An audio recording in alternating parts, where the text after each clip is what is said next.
Hello और नमस्कार आप सभी छत्तीसगढ़ के अभ्यर्थियों को, साथियों को।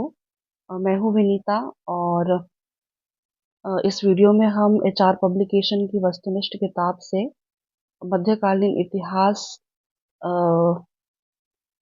अ, के टॉपिक कवर करेंगे। जो 3 टॉपिक हमारे बच गए थे, एक तो फनी नागवंश और एक हम कवर करेंगे बस्तर के छिंदक नागवंश और आखिरी है ना काकतीय राजवंश। तो ये तीनों टॉपिक जो हमारे बचे हुए थे वो सारे हम इसी वीडियो में कवर करेंगे और है ना मध्यकालीन छत्तीसगढ़ का मध्यकालीन इतिहास आज समाप्त करेंगे। ठीक है, तो पहला हम देखेंगे फणी नागवंश से संबंधित प्रश्न जो विगत वर्षों में पूछे गए हैं। तो चलिए देख लेते हैं, प्रश्नों की शुरुआत करते हैं पहले प्रश्न से। फणी नागवंश, ठीक। फणी नागवंश का शासन क्षेत्र क्या था, कौन सा था? तो फणी नागवंश जो जी ये ना ये कवर्धा जिले से बिलोंग करते थे ना, कवर्धा क्षेत्र था इनका शासन का। तो अगला देखते हैं, फणी नागवंश के प्रथम शासक थे। तो फणी नागवंश के पहले शासक थे अहिराज देव। ठीक है, उत्तर आप याद रखिएगा अहिराज देव। मैं ऐसी उम्मीद करती हूँ कि आपने थ्योरी पढ़ी ही होगी जी। ये भी थ्योरी हम पढ़ नहीं रहे हैं तो मैं बहुत ज़्यादा डिटेल में इसके जाऊंगी नहीं। और जब हम कभी थ्योरी पढ़ेंगे तो उसके लिए अलग से वीडियो बनाऊंगी मैं। अभी सिर्फ हम पीवाईक्यूज कर रहे हैं। ठीक है, तो अगला है, फणी नागवंश के अंतिम शासक कौन थे? तो अंतिम शासक जी यहाँ पे मोनिंग देव। ठीक है, मोनिंग देव जो थे वो अंतिम शासक थे फणी नागवंश के। चलिए अगला देखते हैं प्रश्न। भोरम देव मंदिर का निर्माण हुआ था। तो भोरम देव मंदिर का निर्माण फणी नागवंश काल में हुआ था। ठीक है, भोरम देव का मंदिर का निर्माण फणी नागवंश काल में हुआ था। अगला देखते हैं, यहाँ पे व्याख्या दिया हुआ है, देख लेते हैं। भोरम देव का मंदिर जो है गोपाल देव ने 1889 में, ठीक है 1889 11वीं सदी में कवर्धा में छपरी के निकट चौरा ग्राम में भोरम देव मंदिर का निर्माण कराया। ये प्रश्न पूछा जाता है, ये इम्पोर्टेंट है, आप याद रखिएगा। भोरम देव का जो मंदिर है उसको गोपाल देव ने निर्माण करवाया था। कहाँ पे? छपरी के निकट चौरा ग्राम में। छपरी के निकट चौरा ग्राम में 1889 11वीं सदी में है ना निर्माण इसका हुआ था। तो ये व्याख्या आप याद रखिएगा, ये इम्पोर्टेंट है। और शायद मेरे ख्याल से हॉस्टल वार्डन का एग्जाम हुआ था अभी रिसेंटली अगस्त में, तो उसमें ये प्रश्न पूछा गया था, है ना, ये प्रश्न आया हुआ है। तो ये इम्पोर्टेंट है। चलिए अगला देखते हैं। श्री लक्ष्मण देव राय द्वारा निर्माण कराया गया था। तो श्री लक्ष्मण देव राय ने भोरम देव का मंदिर निर्माण कराया था। ठीक है, ये लक्ष्मण देव राय ने भोरम देव का मंदिर तो बनवाया, ठीक है, किंतु जो शासक थे वो थे कौन? गोपाल देव। गोपाल देव। अब ये राजा तो खुद बनाने जाएगा नहीं ना, किसी ना किसी को तो आदेश देगा। ठीक है, तो जो लक्ष्मण देव राय हैं, है ना, इन्होंने बनाया था भोरम देव का मंदिर। चलिए अगला देखते हैं। भोरम देव इनमें से किस नागवंश से संबंधित है? उत्तर याद रखिएगा आप, फणी नागवंश। रतनपुर के कलचुरी राजवंश की राजकुमारी का विवाह फणी नागवंश के किस राजा के साथ हुआ था? ना, तो इसका उत्तर भी आप याद रखिएगा, रामचंद्र देव। ये भी महत्वपूर्ण है, रामचंद्र देव। ठीक है, रतनपुर के कलचुरी राजवंश की राजकुमारी का विवाह फणी नागवंश के किस राजा के साथ हुआ था? इसका उत्तर है रामचंद्र देव। चलिए अगला देखते हैं। रतनपुर की कलचुरी राजकुमारी अंबिका देवी का विवाह फणी नागवंश के राजा रामचंद्र से हुआ था। ठीक है, अगला देखते हैं। रामचंद्र देव द्वारा ही कवर्धा में मड़वा महल और छेरकी महल का निर्माण कराया गया था। मड़वा महल और छेरकी महल 3 और 4, कवर्धा में 4 ऐसे स्थापत्य हैं जो महत्वपूर्ण है और प्रश्न पूछे जाते हैं। ठीक है, बहुत ज्यादा दिक्कत नहीं होनी चाहिए आप सभी को, है ना। एक तो भोरम देव का मंदिर हो गया, है ना, एक तो भोरम देव का मंदिर, है ना, एक मड़वा महल और एक छेरकी महल और एक आपको दिख जाता है कवर्धा महल, है ना, कवर्धा महल। तो 3 और 4 ही हैं जो आपको याद रखने हैं फणी नागवंश से संबंधित स्थापत्य। चलिए अगला देखते हैं हम। मड़वा एवं छेरकी महल किसके शासनकाल में बनाया गया? तो इसका उत्तर है रामचंद्र देव। अगला देखते हैं। सूची 1 और सूची 2 का मिलान करना है। एक तरफ दिया हुआ है निर्माणकर्ता राजवंश और उनके स्थापत्य। चलिए मिलान करते हैं। लक्ष्मण मंदिर सिरपुर, तो इसका उत्तर हो जाएगा यहाँ पे पांडुवंश। भोरमदेव कवर्धा फणी नागवंश। शिव मंदिर बारसूर छिंदक नागवंश और शिव मंदिर पाली कलचुरी वंश। यहाँ पे निर्माणकर्ता कलचुरी वंश तो नहीं है शिव मंदिर का, शिव मंदिर पाली का कलचुरी वंश, बट शिव मंदिर पाली का जीर्णोद्धार करवाया था। ठीक है, शिव मंदिर पाली का जीर्णोद्धार करवाया था कलचुरी वंश के राजा जाजल्य देव प्रथम। निर्माण तो करवाया था उसने, क्या नाम, बाणवंश के शासक विक्रमादित्य ने, है ना, इसने जीर्णोद्धार करवाया था। तो इस प्रश्न के आधार पे इसका उत्तर है, एक मिनट फिर से इसको क्लीन करके करती हूँ। लक्ष्मण मंदिर पांडुवंश, भोरमदेव मंदिर कवर्धा फणी नागवंश, शिव मंदिर बारसूर छिंदक नागवंश और शिव मंदिर पाली का कलचुरी वंश। तो इस प्रश्न के आधार पे इसका उत्तर हो जाएगा 4, 1, 2, 3, ऑप्शन नंबर डी। ये सीजीपीएससी असिस्टेंट प्रोफेसर 2009 का प्रश्न है। ठीक है, चलिए बढ़ते हैं। कहा जाता है कि नागवंशी शासक द्वारा छत्तीसगढ़ में मंदिर बनवाया गया था, उसका नाम क्या है? इसका उत्तर है भोरम देव का मंदिर। अगला देखते हैं। हाल ही में उत्खनित क्षेत्र पचराही में प्राप्त पुरातात्विक अवशेषों का संबंध प्राचीन छत्तीसगढ़ के निम्नलिखित किस राजवंश से है? तो ये 2019 का प्रश्न है ना। उस वक्त ये बहुत चर्चित था। 2010-11 से ये पचराही जो है ना, ये चर्चा में था, कवर्धा का पचराही। तो इसका उत्तर हो जाएगा फणी नागवंश। ठीक है, फणी नागवंश। तो अगला हम देखते हैं। छत्तीसगढ़ के फणी नागवंश राजाओं का मड़वा महल मंदिर शिलालेख किस सन का है? तो कौन से सदी में बना है जी ये? तो ये हो जाएगा 14वीं सदी में बना है, 1349 ईस्वी में। ठीक है, 1349 ईस्वी में। इसका उत्तर हो जाएगा 1349।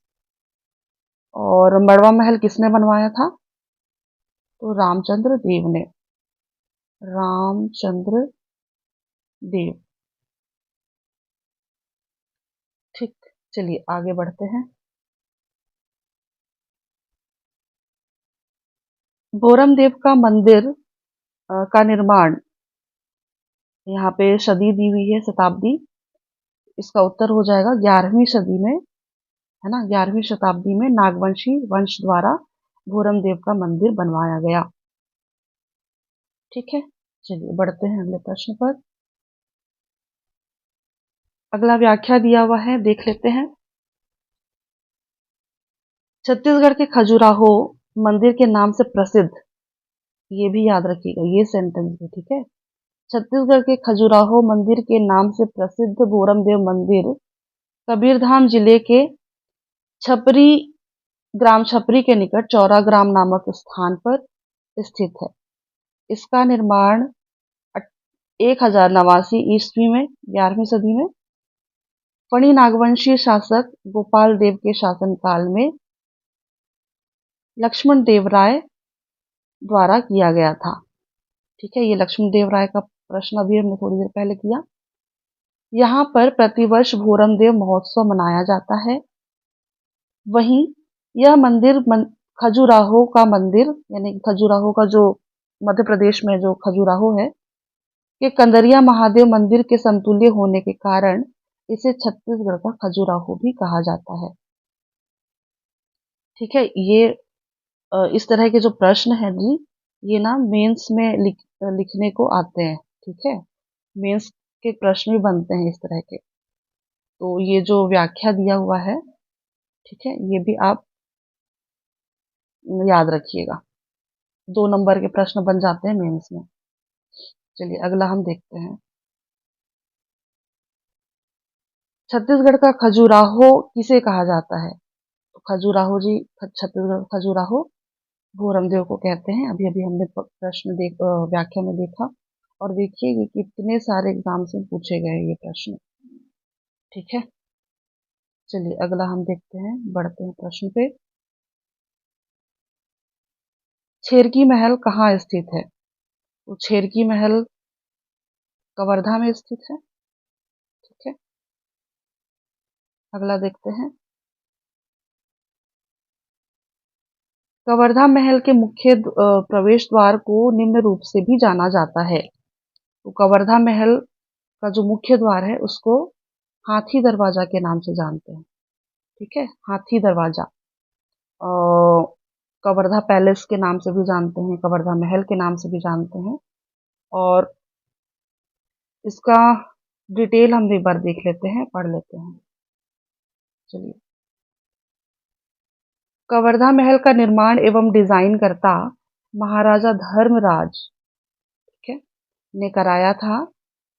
इस महल के दरबार की गुंबद पर सोने व चांदी के नक्काशी की गई है। वहीं इसका प्रवेश द्वार बृहद आकार लिए हुए है, जिसे हाथी दरवाजा के नाम से भी जानते हैं। ठीक है, चलिए अगला हम देखते हैं। पुरातात्विक उत्खनन की दृष्टि से चर्चा में है। ये भी 2011 का प्रश्न है। और ये पुरातात्विक क्षेत्र है, ये पचराही, जो कवर्धा में है। ठीक है, अगला देखते हैं।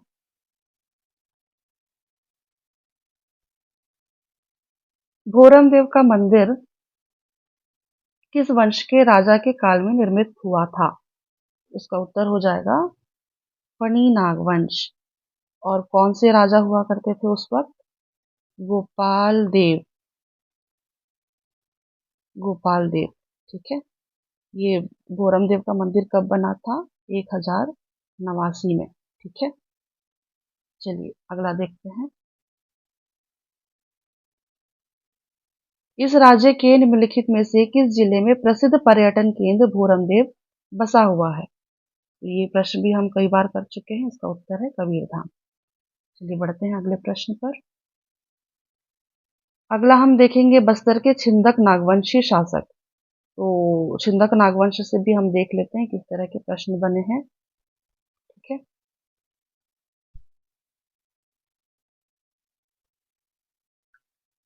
प्रश्न है, छत्तीसगढ़ के बस्तर के प्राचीन राजवंश छिंदक नागवंश से निम्नलिखित शासक संबंधित थे। तो यहाँ पे हम देख लेते हैं इनका और सही उत्तर चुनना है। ठीक है, शासक पूछा है और सही उत्तर चुनना है। सोमेश्वर देव तो बहुत ही प्रसिद्ध हैं। ठीक है, इनको आप है ना, ये बहुत फेमस कैरेक्टर हैं, ये हर प्रश्न में आपको दिख जाएंगे।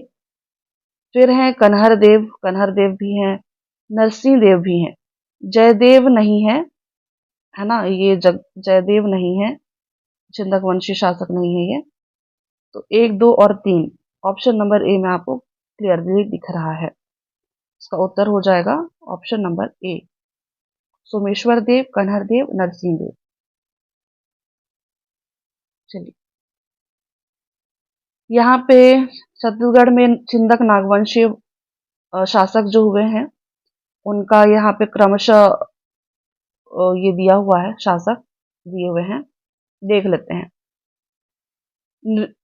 नृपति भूषण ये संस्थापक हैं, नृपति भूषण।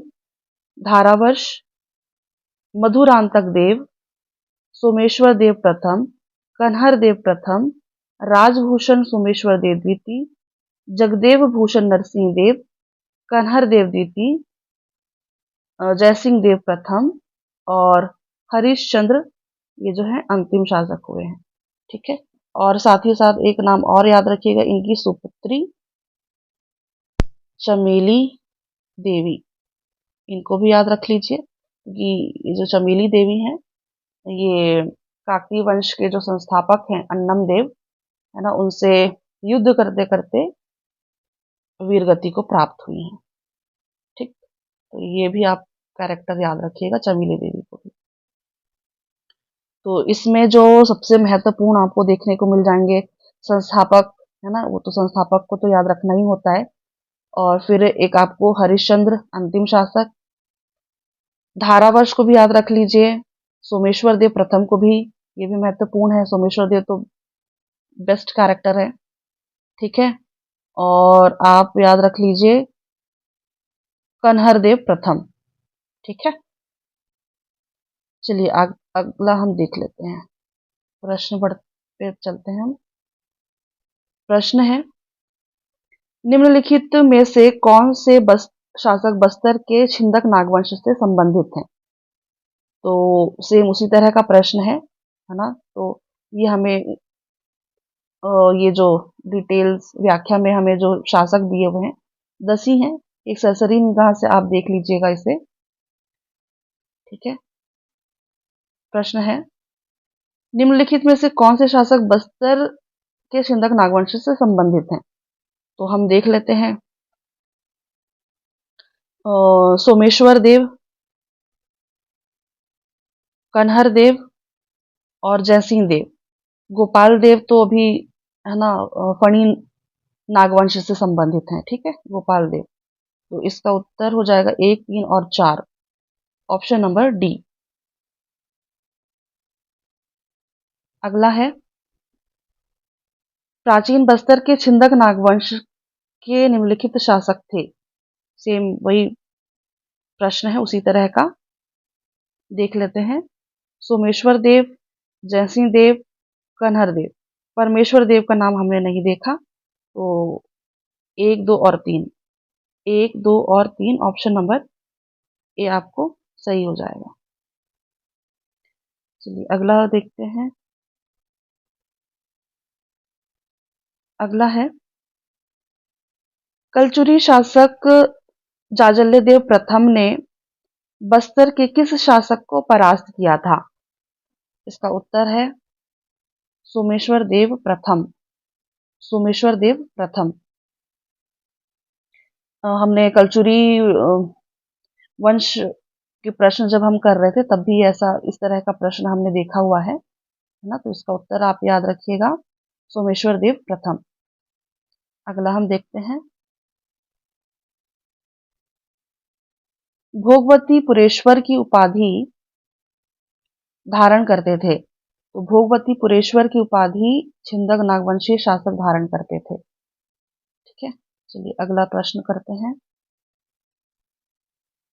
अगला प्रश्न है, छिंदक नागवंशियों का राजधानी क्षेत्र। छिंदक नागवंशियों का राजधानी क्षेत्र जी चक्रकोट था। ठीक है, चक्रकोट, चक्रकोट या भ्रमरकोट। ठीक है, अगला देखते हैं, छिंदक नागवंश के अंतिम शासक माने जाते हैं। तो छिंदक नागवंश के अंतिम शासक हरिश्चंद्र देव। ठीक है, इसका उत्तर है हरिश्चंद्र देव। अगला देखते हैं, बस्तर के छिंदक नागवंश के पहले राजा का नाम क्या था। इसका उत्तर है संस्थापक नृपति भूषण। तो छिंदक नागवंश के पहले राजा या संस्थापक नृपति भूषण। अगला देखते हैं, बस्तर में छिंदक नागवंश की स्थापना कब हुई। इसका उत्तर आप याद रखिएगा 1023 एडी, है ना, 1023 ईस्वी में बस्तर के छिंदक नागवंश की स्थापना हुई। चलिए अगला देखते हैं, अगला है, कुरुसपाल शिलालेख में किस राजा के बारे में जानकारी मिलती है। तो कुरुसपाल अभिलेख जी सोमेश्वर देव प्रथम का है। ठीक है, सोमेश्वर देव प्रथम का कुरुसपाल शिलालेख है। ठीक है, सोमेश्वर देव प्रथम इसका उत्तर हो जाएगा। चलिए,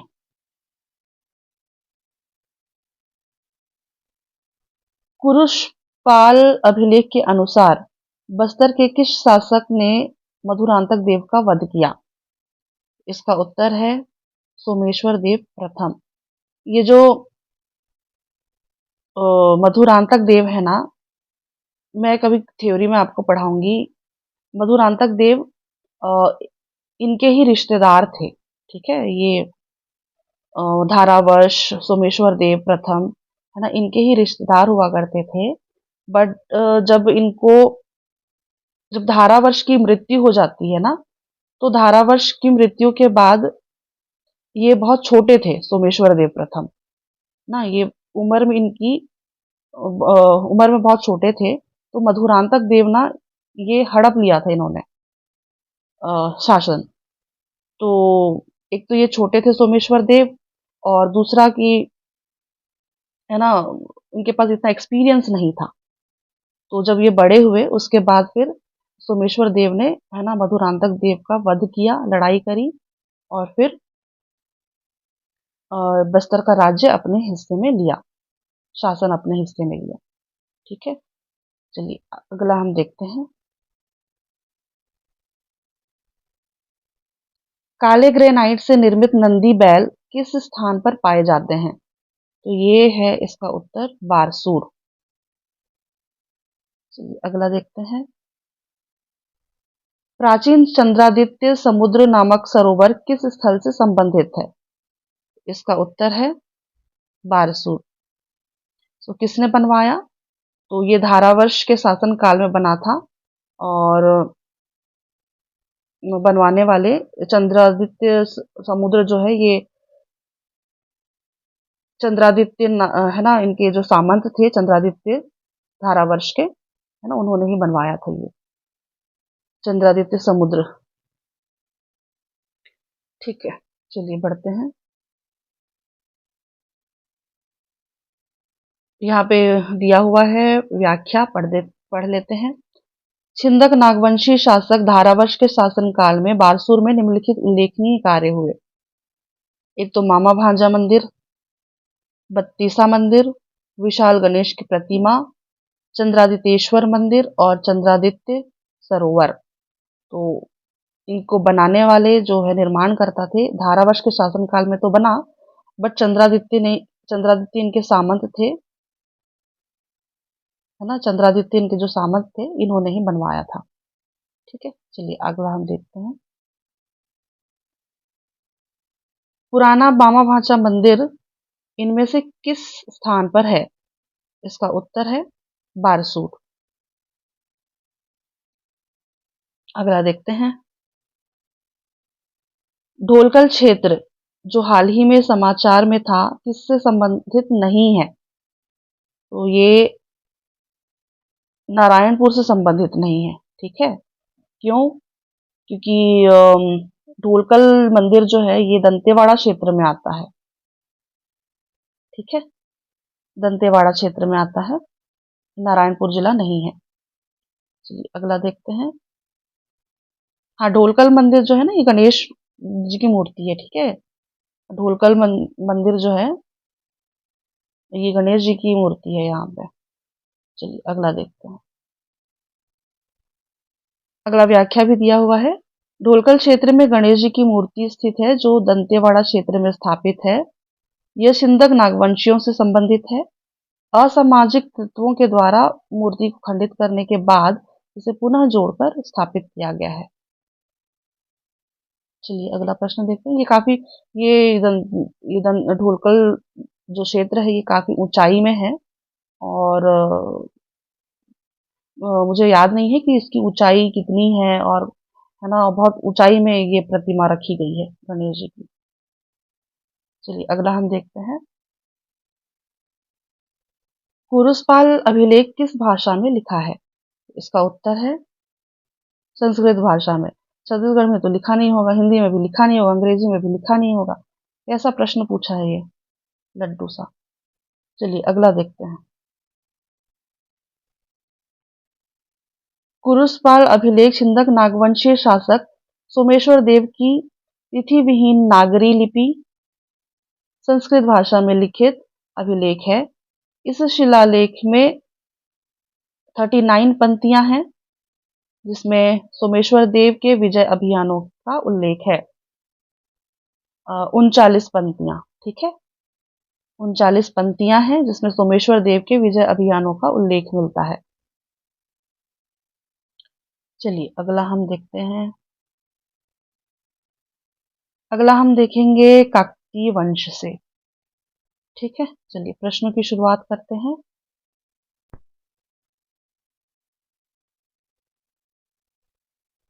प्रश्न है, बस्तर के छिंदक वंश के काकतीय शासक किस स्थान के शासक थे?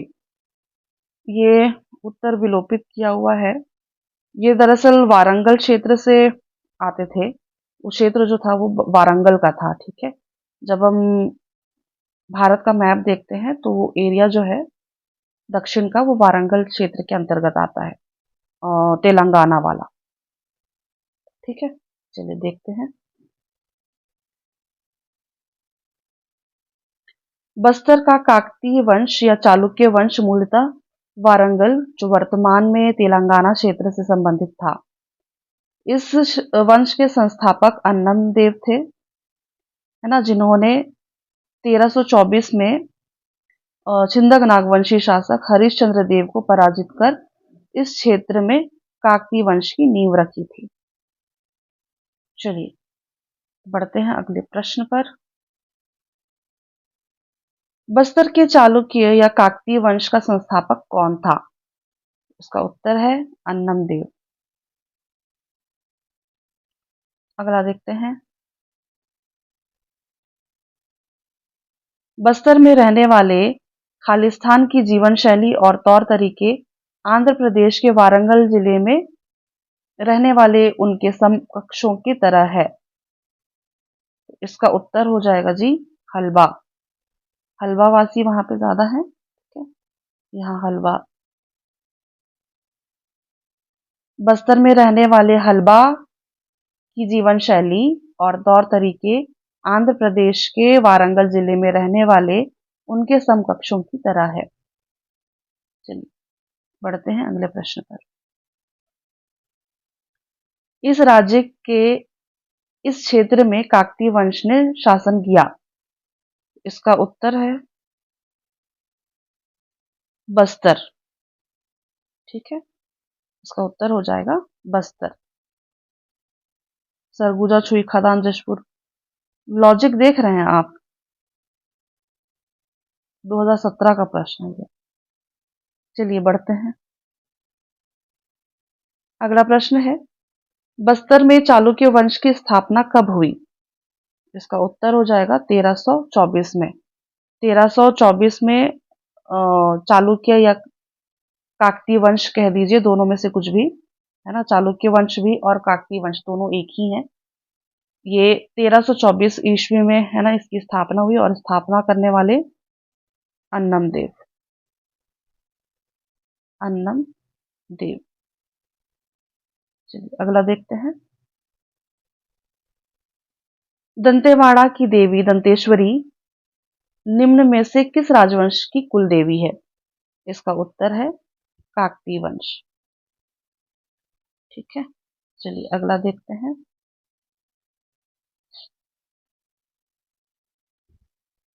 दंतेवाड़ा में स्थापित दंतेश्वरी देवी काकतीय वंश की कुल देवी थी। दंतेश्वरी मंदिर का निर्माण काकतीय वंश के संस्थापक अन्नम देव द्वारा दंतेवाड़ा में डंकिनी शंखिनी नदी के संगम पर कराया गया था। इसकी मस्त फेमस स्टोरी है। मैं फिर कभी किसी वीडियो में इसके बारे में बात करूंगी। अभी हम सिर्फ पीवाईक्यूज देखते हैं। चलिए, अजमेर सिंह और दरियादेव के मध्य युद्ध का क्या कारण था? तो युद्ध का जी ये कारण था सत्ता के उत्तराधिकार को लेके। ये दोनों भाई, है ना, अजमेर सिंह और दरियादेव, है ना, ये दोनों के बीच में सत्ता के को लेकर के युद्ध छिड़ा था। चलिए, और इसमें ये दरियादेव को भी याद रखिए, ये बड़े गद्दार किस्म के आदमी थे। अजमेर सिंह बढ़िया आदमी था भाई। चलिए अगला प्रश्न देखते हैं। अजमेर सिंह और दरियादेव के मध्य सत्ता के उत्तराधिकार को लेकर के 1774 से लेकर 1777 में तक संघर्ष चला। इसमें हल्बा जनजाति के लोगों ने अजमेर सिंह का साथ देते हुए विद्रोह किया, जिसे हल्बा विद्रोह के नाम से जानते हैं। जब हम छत्तीसगढ़ के जनजाति विद्रोह पढ़ेंगे, है ना, तो इसमें ये हल्बा विद्रोह भी पढ़ेंगे। ठीक है, और इसके भी प्रश्न बनते हैं। तो छत्तीसगढ़ का पहला हल्बा विद्रोह कहलाया जाता है ये। छत्तीसगढ़ का पहला जनजाति विद्रोह, हल्बा विद्रोह, जो 1774 से 1777 तक चला था, अजमेर सिंह और दरियादेव के बीच। चलिए अगला देखते हैं। कोटपाड़ की संधि कब हुई? कोटपाड़ की संधि ये हल्बा विद्रोह के बाद हुई थी, 1778 में। इसके बदौलत, दरियादेव के बदौलत। ठीक है, चलिए बढ़ते हैं। 6 अप्रैल 1778 को कोटपाड़ की संधि हुई। इस संधि के तहत मराठों के अधीन बस्तर क्षेत्र आ गया और इसको क्या बोलते हैं जी, 59,000 टकोली प्रतिवर्ष देने को राजी हुआ। फिर है जयपुर उड़ीसा नरेश, जो सॉरी जयपुर उड़ीसा नरेश को कोटपाड़, चुकचूड़ा, पोड़ागढ़ और रायगढ़ क्षेत्र दिया गया। तो ये हल्बा विद्रोह के बाद, है ना, 6 अप्रैल 1778 को कोटपाड़ की संधि हुई, है ना। उसके बाद मराठों के अधीन बस्तर का क्षेत्र आ गया और 59,000 टकोली टैक्स प्रतिवर्ष देने को, है ना, राजी हुआ। और फिर जयपुर जो उड़ीसा क्षेत्र में है, और उसके राजा को कोटपाड, चुकचूड़ा और पोड़ागढ़ और रायगढ़ क्षेत्र दे दिया गया। चलिए अगला देखते हैं। निम्नलिखित में से किस संधि द्वारा इस राज्य का बस्तर क्षेत्र मराठा नियंत्रण में आ गया?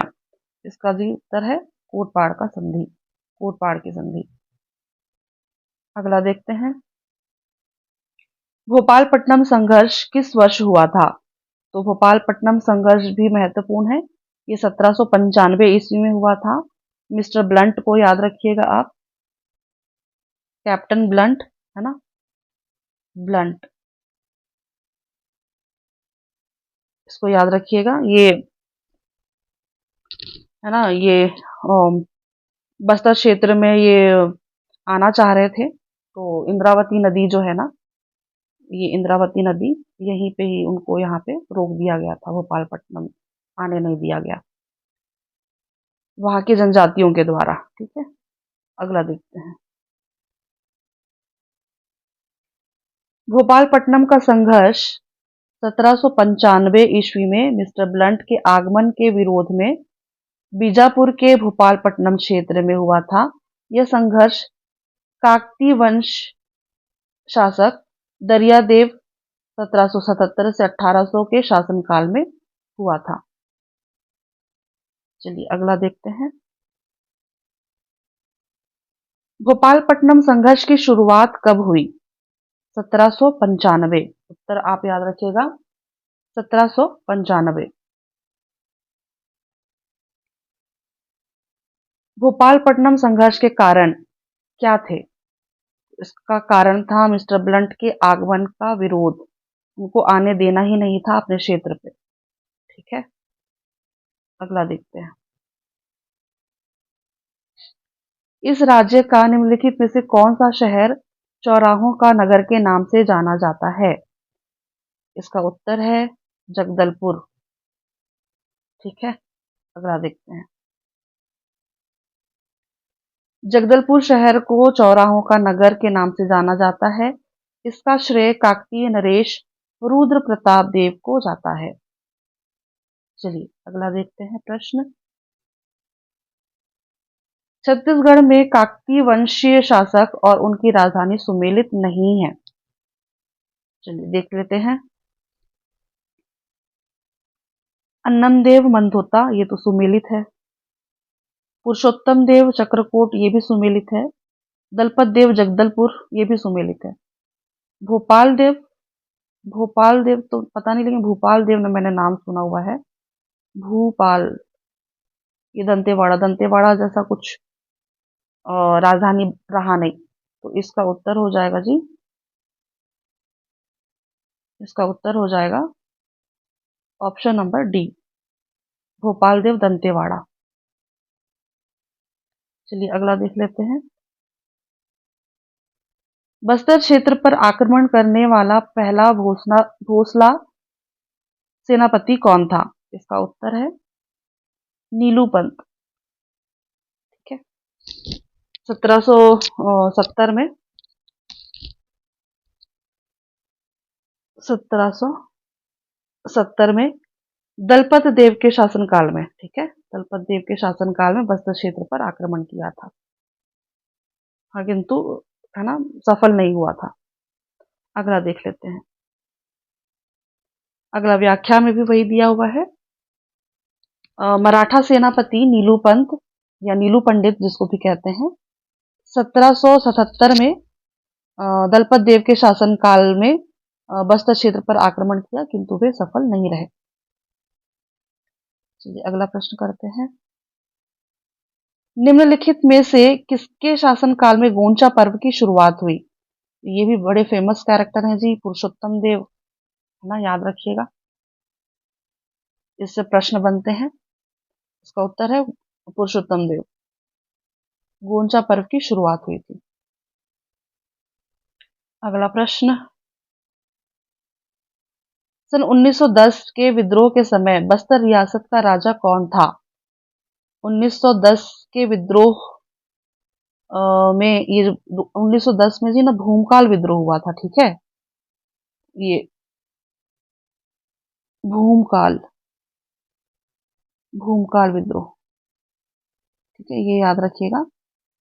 ये इससे संबंधित प्रश्न भी हम करेंगे जनजाति विद्रोह में। ठीक है, तो 1910 में भूमकाल विद्रोह हुआ था और उस टाइम पे राजा थे ये रुद्र प्रताप देव। ठीक है, चलिए अगला हम देखते हैं।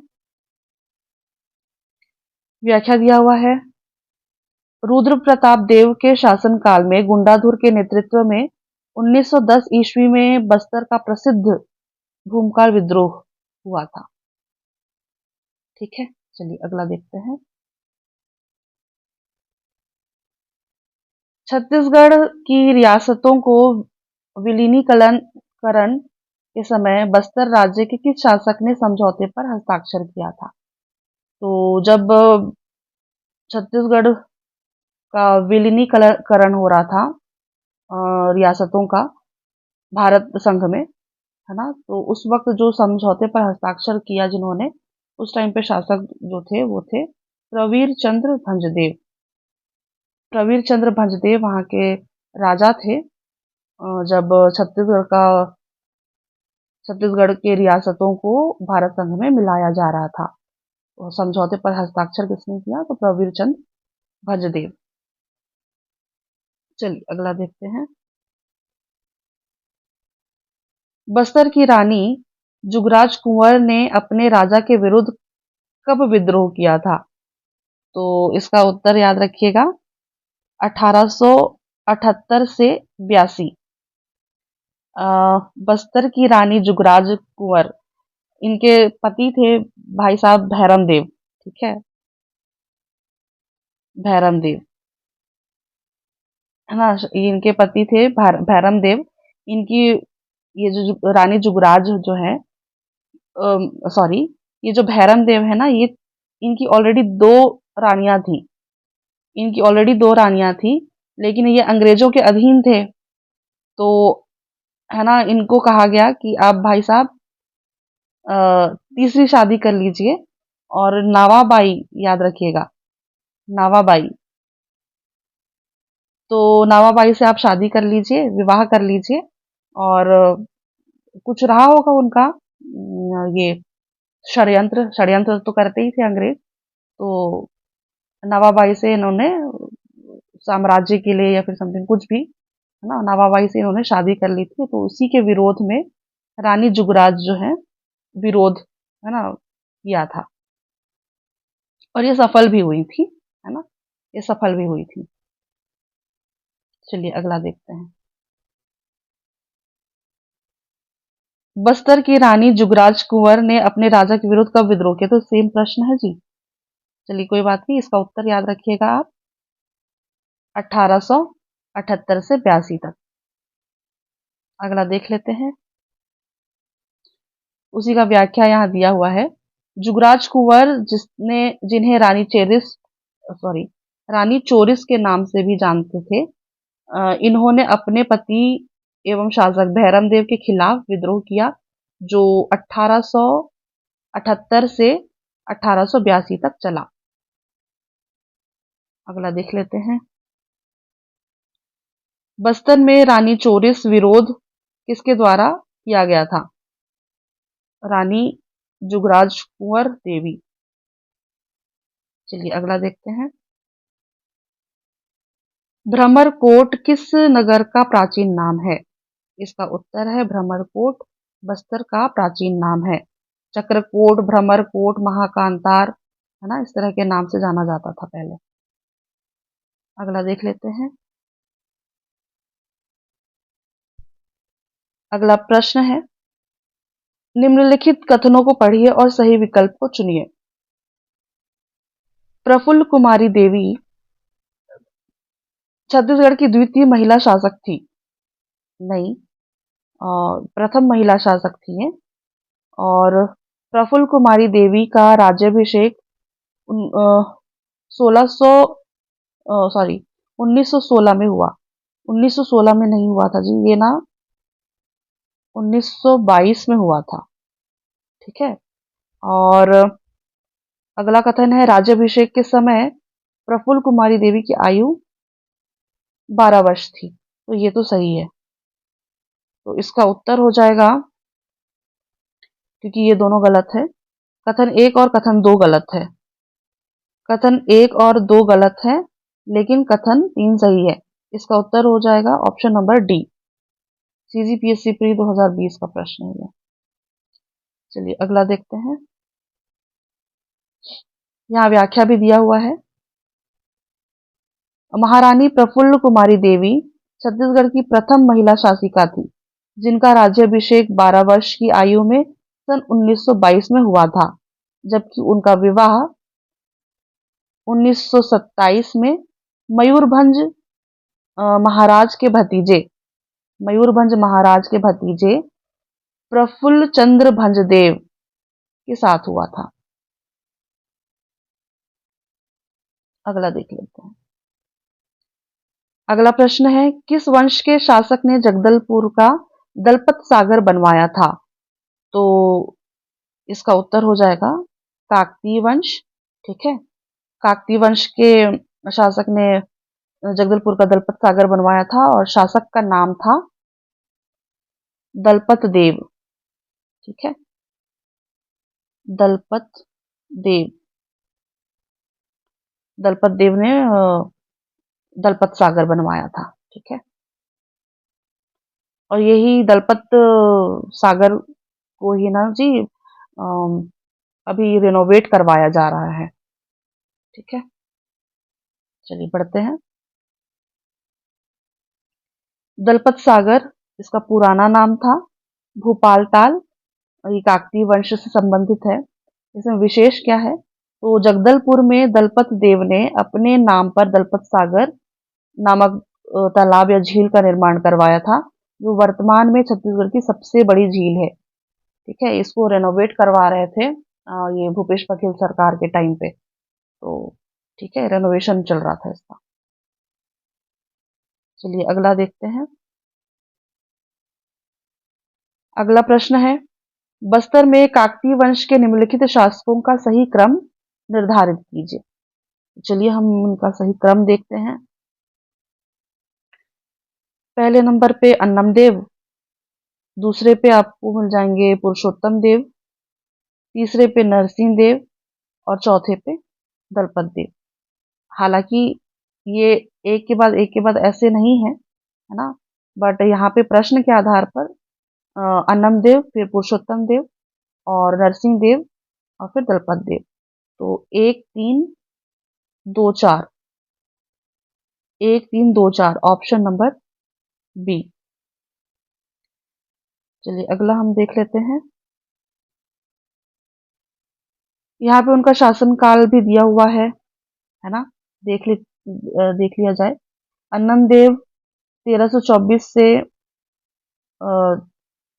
1369, पुरुषोत्तम देव 1468 से 1534, नरसिंह देव 1558 से 1602, दलपत देव 1731 से 1774। मेरी हिंदी थोड़ी सी तंग है, तो अचानक तुरंत से ना मेरे दिमाग में नहीं आता है ये हिंदी वाले। ठीक है, तो आप मेरे शब्दों को ध्यान न देते हुए, है ना, आपको जैसा जमता है वैसा आप याद रखिएगा। चलिए, 14वीं शताब्दी में किसने बस्तर में चालुक्य वंश की स्थापना की? तो इसका उत्तर हो जाएगा जी अन्नम देव। अगला प्रश्न है, उस चालुक्य राजा का नाम बताइए जिन्होंने बस्तर दशहरा त्योहार की शुरुआत की। तो ये भी आप उत्तर याद रखिएगा, पुरुषोत्तम देव। अगला है, 1320 में बस्तर में राजवंश की स्थापना करने वाले पहले चालुक्य शासक कौन थे? इसका उत्तर है अन्नम देव। हालांकि 1324 होना चाहिए था यहाँ पे, बट 1320 लिखा हुआ है, प्रश्न ही गलत है। चलिए जो भी है, इसका उत्तर है अन्नम देव।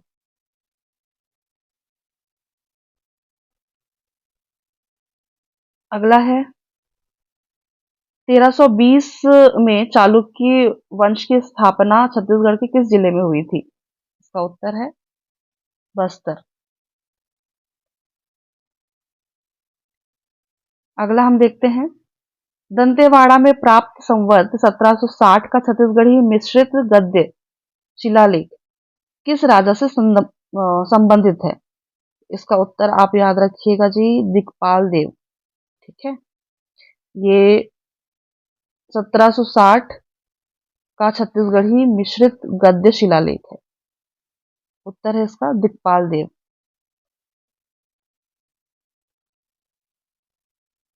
व्याख्या है, दंतेवाड़ा में प्राप्त शिलालेख 1703 में, ठीक है, दंतेवाड़ा में प्राप्त शिलालेख 1703 का ईस्वी का है, जो दिक्पाल देव के शासनकाल 1680 से लेके 1709 तक से संबंधित है। 1680 से 1709 से संबंधित है। चलिए अगला देखते हैं। जगदलपुर में दलपत सागर किस वंश के शासक ने बनवाया? तो दलपत सागर दलपत देव ने बनवाया था, काकतीय वंश से संबंधित थे।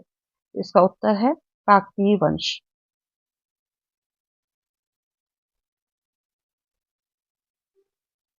बस्तर के काकतीय राजवंश के निम्नलिखित शासकों को उनके शासन काल के सही क्रम में लिखिए।